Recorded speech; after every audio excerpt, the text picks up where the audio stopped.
DJ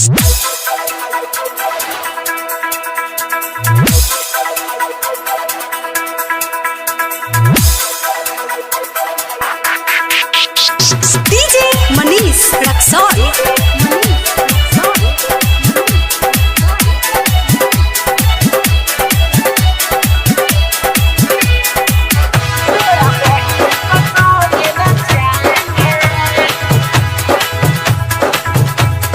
यहाँ गोनी लोई के हम भौजी बराती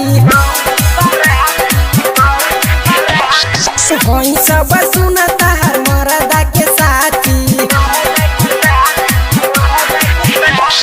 यहाँ गोनी लोई के हम भौजी बराती होई सब सुनता हर मरदा के साथी।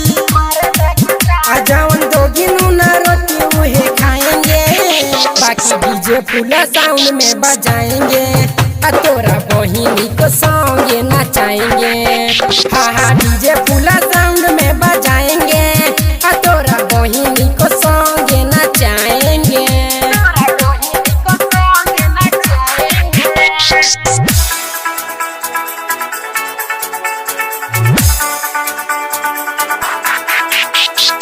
DJ Manish Raksol.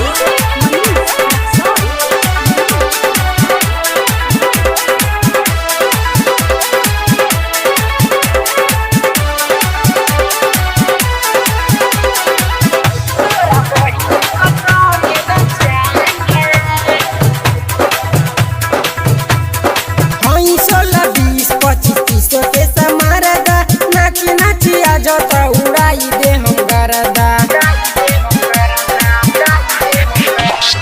हई 16, 20, 25, 30 के समारदा नाची नाची आ जाता उड़ाई दे हम गरदा। बिचावा में आई के केहू जदी बोली त सुना भौजी उठा नहीं पाई ताहर डोली।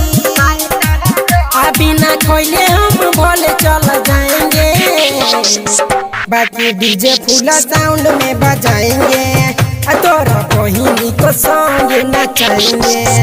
हाँ डीजे फुल साउंड में बजाएंगे, तोरा बहिनी को संग नचाएंगे।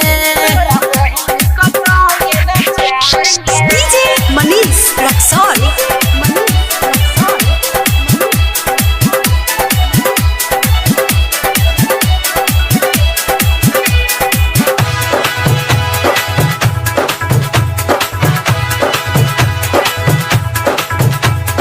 भइल बाटे खरा चाचा सुनो भौजी फूल हो, नाचिए के करें फूल पैसा वसूल हो। भइल बाटे खरा चाचा सुनो भौजी फूल हो, नाचिए के करें फूल पैसा वसूल हो। ढेर ज्यादा जदी ताहर बोली है इमामा, ताराई कर सुनील संदीप करी है हंगामा। राहुल राजा नहीं उनको बचाएंगे, बाकी डीजे फुल साउंड में बजाएंगे, तोरा बहिनी को संगे नचाएंगे।